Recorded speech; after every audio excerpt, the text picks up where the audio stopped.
Hello and welcome back to the wild, which is beautiful Scotland, my home where I've been for many years, but obviously not here so much as I've been traveling. And I love the springtime in Scotland, so it's so great to be back. And the reason why I've come out today to do this little episode for you was to try out a bit of macro photography. It's not something I do a lot of or have a lot of experience of, but I just thought I'd try it, give it a go, as I've got the Fujifilm 80mm f-stop 2.8 macro lens, and I thought I'd give it a try. Unfortunately, if you have been in the UK the last few weeks, you will know, as you can probably tell right now, the weather has been terrible. It's been windy, it's been raining, and it's been so bad.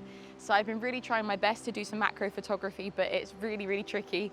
But I'm here, I'll give it a go, we'll see what happens, and I'll bring you on the journey.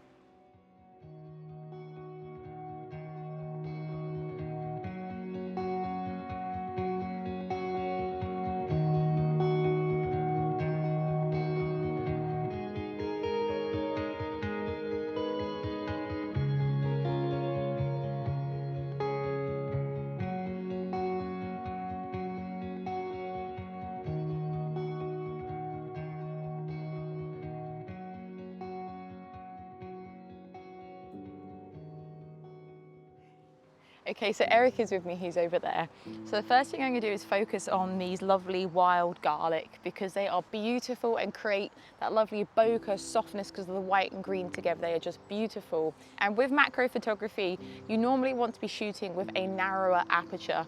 If I have, as I've just shown you, this flower head, if I shoot in f-stop 2.8, I'm most likely only going to get one part of the flower in focus. So you need a narrower aperture, anything above 10, f-stop 10, so I can get more of the flower in focus. That's the aim of the macro photography. You don't want just one tiny bit, you want everything.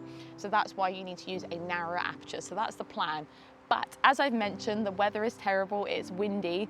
So if I have that narrow aperture, which is already reducing my light with the wind and this poor little flower, it's going to be really tricky because I don't want to have my ISO too high. So we'll see what happens. I'll mix it up.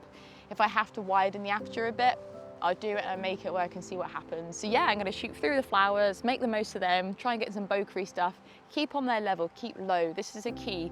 Get to your subject's level because that's where the magic happens. So let's get shooting. Yeah.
Okay, so my next stop is this corridor of trees. I've stopped here because as I was walking through, I noticed so much moss. The light is coming from like just the well, my left-hand side, your right side of me just here, and it's shining through these leaves on this tree that is just here. So I'm gonna stop here for a minute and just try and get some shots of the leaves. I'm gonna put my camera on the tripod and do some more steady photography. There's some moss, the bark, just details, and I love that in macro photography. You can really get lost in the details. It's so beautiful for that. And it's funny, I normally just walk along this bit, but not really pay too much attention to like such minute stuff, but I think macro photography really opens your eyes like to the world and how big it is, because everything is tiny, but when you actually start to look at all the tiny details, you're like, this is unbelievable. There is so much to this world and there's so much detail in everything, and I love that. It's beautiful. So yeah, let's carry on. Let's enjoy this moment. The lights just come out and it looks beautiful, so I'm gonna make the most of it. Yes.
Okay folks, I hope you enjoyed the bark series of stuff. It was really hard to get the photos of the leaves because they literally kept blowing everywhere, and I was like, it's really windy today. So if you are trying to do natural outdoors macro photography in weather like this, it's really tricky, but it's fun and it's a beautiful day. I'm just loving this. It's so nice to be out. I feel like Snow White in the nature. It's so good. Okay, just to talk about what I'm going to do on this next section. If you've seen my other photography, I really love bokeh, ethereal, dreamy, romantic, whimsical vibes to my photography. It's probably the best way to describe it. So what I'm going to do is I'm going to try and use this light behind me right now. That's just fading, that light. And I'm going to try and do it as a bit of a backlight to my pictures. I find when I do this, you get better bokeh. I'm going to stick with a narrower aperture because it's brighter, and I can crank up the shutter speed because it's brighter as well right now. We'll see. I'm not going to aim for perfect macro shots, and I never do this in my photography. I never aim for perfect shots. I like a bit of discrepancy. I like a bit of quirkiness. I like something going wrong in my photos. And I deliberately pick photos like that have a bit of quirk, something in them that necessarily isn't perfect and shouldn't be there, because I think it's those pictures that are just the most stunning. So that is what I'm gonna do. And the light has gone, so we'll see what happens. But yeah, I'm aiming for not perfect. I'm aiming for different and magical, real life, unique. Yeah, let's get on.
Okay folks, so after saying to you there was loads of sunshine, I was going to get these beautiful shots looking through like the plants and the trees and have loads of light. Oh, it's going to be dreaming and magical and perfect. The weather came in, it's freezing, I'm cold. It's raining, it did rain, it's just stopped for the minute, so I just thought I'd do my sign off. But actually the rain added such a nice element because I got some really pretty pictures of like water droplets on the plants, on the leaves and things like that. So it was really nice actually in the end. So this was my first attempt at macro photography properly. I've done macro extension tube stuff like many years ago, but nothing macro photography, proper macro photography with like a proper macro photography lens, which I've not done before. So I've actually really enjoyed it, and I think it's been wonderful to see life in such detail, to see how everything's connected, not like, I mean mentally, I mean actually physically, like a leaf to like the tree, like vines to the bark, like just stuff like that. And it's just been so nice to see that detail, even like millipedes or centipedes, I don't know what it was, but something's insect legs is what I'm saying. Just stuff like that to see close up is really wonderful and actually really special. So yeah, I really enjoyed that. Yeah, I will be doing more in the future. If you'd like me to do more, let me know. I'm gonna maybe borrow the lens back like again in the summertime or like later on in the year, just when it's a bit warmer, I think would be good. And I'll do more then. But thank you very much for watching. I hope you enjoyed this. And I hope you liked my macro photography, my beginner stuff. And yeah, anyway, it's just good fun. But yes, until next time, stay you, stay awesome, stay wild, keep taking beautiful pictures and having a wonderful time. Goodbye for now. Bye-bye.